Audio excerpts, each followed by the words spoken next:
आपने ये social media पर तो देखा ही होगा, समथिंग बिग सून इंडिया। अगर आपने पिछले साल हिंडनबर्ग के अडानी के ऊपर लगे आरोपों के बारे में सुना होगा तो आपको एक अंदाजा होगा कि क्या हुआ था।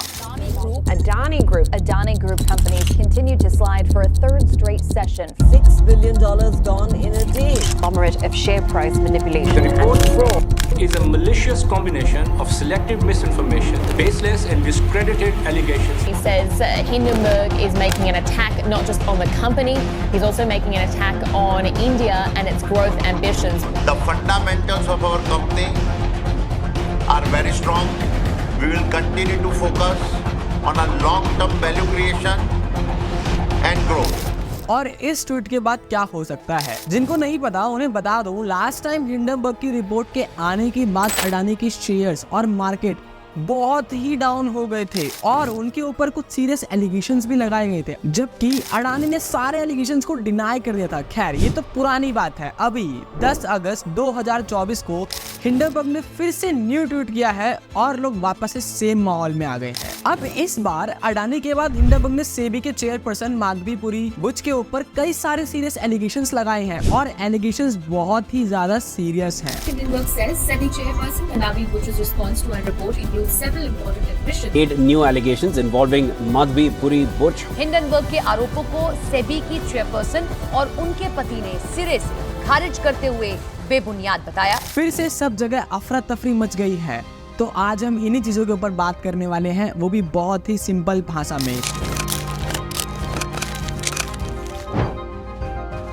तो सबसे पहले बात कर लेते हैं हिंडनबर्ग के बारे में। हिंडनबर्ग एक अमेरिकन फाइनेंशियल रिसर्च फर्म है जो 2017 में नेट एंडरसन ने स्टैब्लिश किया था। ये फर्म अपने शॉर्ट सेलिंग के लिए जानी जाती है, जिसमें वो किसी भी कंपनी के फाइनेंशियल इरेगुलरिटीज, फ्रॉड या गवर्नेंस को एक्सपोज करते हैं।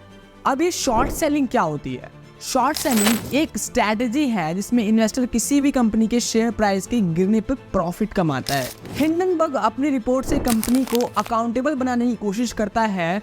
अगर किसी कंपनी के ऑपरेशंस या फाइनेंशियल में गड़बड़ होती है तो उसे पब्लिक कर देता है। अब इनका कहना है कि इससे इन्वेस्टर को वार्निंग मिलती है और वो अपने इन्वेस्टमेंट्स को प्रोटेक्ट करता है। इन्होंने काफी बड़ी कंपनीज की अगेंस्ट में रिपोर्ट पब्लिक करी है पास्ट में, जिनमें से बहुत सारी तो बहुत ही ज्यादा कंट्रोवर्शियल भी रह चुकी हैं। हिंडनबर्ग का नाम 1973 के हिंडनबर्ग शिप डिजास्टर से इंस्पायर्ड है, जो वार्निंग के सिंबल को इग्नोर करने के नतीजे को सिंबलाइज करता है।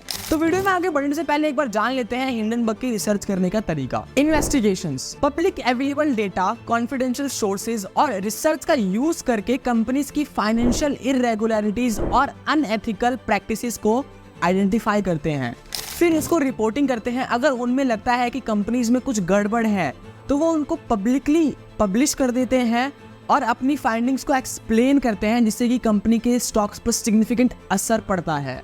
अब इसका इम्पैक्ट क्या होता है कि इन रिपोर्ट्स के बाद कंपनी में इन्वेस्टर्स को लेकर के इनसिक्योरिटी बढ़ जाती है, जिससे कि शेयर्स के प्राइस नीचे चले जाते हैं। फिर आता है शॉर्ट सेलिंग। हिंडनबर्ग अपनी रिसर्च रिपोर्ट को पब्लिक करने से पहले कंपनी के अंदर शॉर्ट पोजीशन ले लेते हैं, जिससे कि जब उनके शेयर्स गिरते हैं तो हिंडनबर्ग को प्रॉफिट होता है। अब बात करते हैं अभी के हिंडनबर्ग के माधवी पुरी बुच के ऊपर लगाए गए एलिगेशंस के बारे में और इनको समझते हैं। हिंडनबर्ग ने कहा है एक फंड है GDOF, global dynamics opportunity fund, जिसमें रिसर्च के अनुसार एक ऐसा फंड है जिसे गौतम अडानी के भाई विनोद अडानी ऑपरेट करते हैं और इस फंड की मदद से वो अपने शेयर प्राइसेस को मैनिपुलेट करते हैं अडानी ग्रुप की कंपनी से। इसके लिए उन्होंने फाइनेंशियल टाइम्स को भी कई सारे कोट किए हैं और फाइनेंशियल टाइम्स ने अपने इन्वेस्टिगेशन में ये बताया है कि विनोद अडानी बाहर बैठकर कुछ फंड्स के जरिए अडानी ग्रुप के स्टॉक्स में बड़े बड़े ट्रेड्स करते हैं। अब उनमें से एक फंड है GDOF, ऐसा हिंडनबर्ग रिसर्च का कहना है। और ये GDOF है, ये अपना काफी सारा पैसा एक बड़े फंड में डालता है जिसका नाम है IPE प्लस फंड 1। अगेन ये IPE प्लस फंड भी अडानी स्टॉक्स में ट्रेड करता है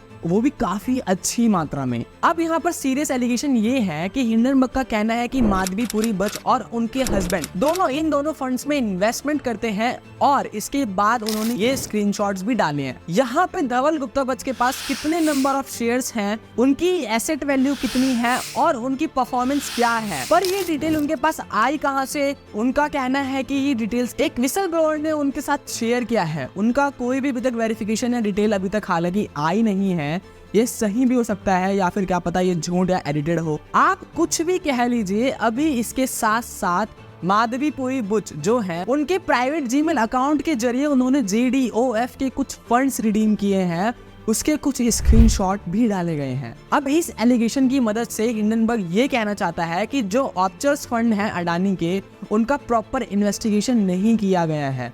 ये चीज सुप्रीम कोर्ट ने भी बताया है कि सेबी वाज ब्लैंक। सेबी और भी डिटेल्स में रिसर्च कर सकती थी अडानी के ऑप्चर्स फंड में, जो कि नहीं किया गया है। अब हिंडनबर्ग का ये कहना है कि ये इसलिए नहीं किया गया क्योंकि सेबी की जो चेयरपर्सन है उनका खुद का इन्वेस्टमेंट उसी फंड में है। अब यहाँ क्या सच है क्या झूठ, ये तो टाइम ही बताएगा। इससे भी ज्यादा एक इंडस्ट्रीज रिवील हुई है कि देखो जो ये फंड थे ना, ये IFL वेल्थ मैनेजमेंट के फंड्स थे जिनका नाम अभी 361 है, जो कि एक पब्लिक रजिस्टर्ड कंपनी है। अब यहाँ पर IFL की बात पर हिंडनबर्ग का इस पर भी आरोप है कि जो ये 361 है, इस पर वायरकार्ड जो कि एक जर्मन कंपनी थी, वहां पर भी बहुत बड़ा फ्रॉड हुआ था। तो उस टाइम पर भी IFL वेल्थ मैनेजमेंट यानी कि 361 पर आरोप हुए थे कि उन्होंने उस टाइम पर भी फ्रॉड किया था।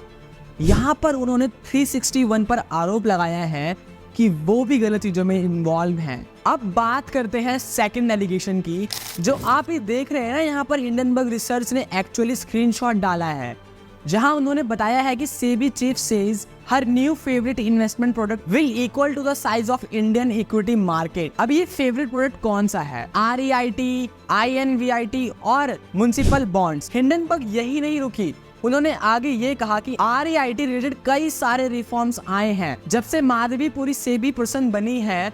यहाँ पर हिंडनबर्ग ने कई सारे डॉट्स कनेक्ट करते हुए एक कंक्लूजन दिया है जिस पर हम जल्दी ही आते हैं। यहाँ पर कहा है कि ब्लैकस्टोन जो कि बहुत बड़ी कंपनी है रियल एस्टेट इन्वेस्टमेंट में, कई सारे REITs के IPO रिसेंटली आए हैं, उनमें से कई सारे REITs ब्लैकस्टोन ने स्पॉन्सर किए थे।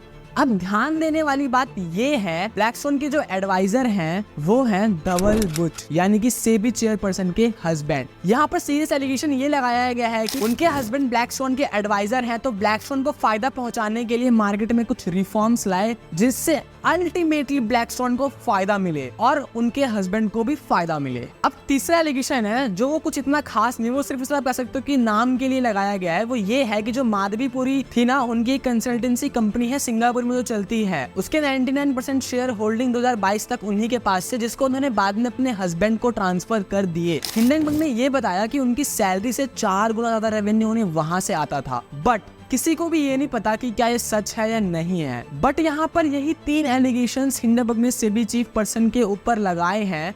यहाँ पर देखने वाली बात ये है कि ये एलिगेशन सच है या नहीं, या फिर एक रिवेंज है, क्योंकि जब हिंडनबर्ग ने अडानी ग्रुप के शेयर्स में शॉर्ट पोजीशनिंग किया था, अडानी के ऊपर एलिगेशंस लगाए थे, तो सेबी ने उनके ऊपर शो कॉज नोटिस भेजा था शॉर्ट पोजीशनिंग को लेकर के। तो यहाँ पर ये शायद एक रिवेंज भी हो सकता है। मैं बस यही कहूँगा कि इन सब रिपोर्ट की वजह से क्विकली डिसीजन मत लीजिए। कोई भी पोजीशन लेने से पहले आपको कंप्लीट एनालिसिस करना चाहिए, ना कि किसी भी फालतू की बातों पे ध्यान देना चाहिए।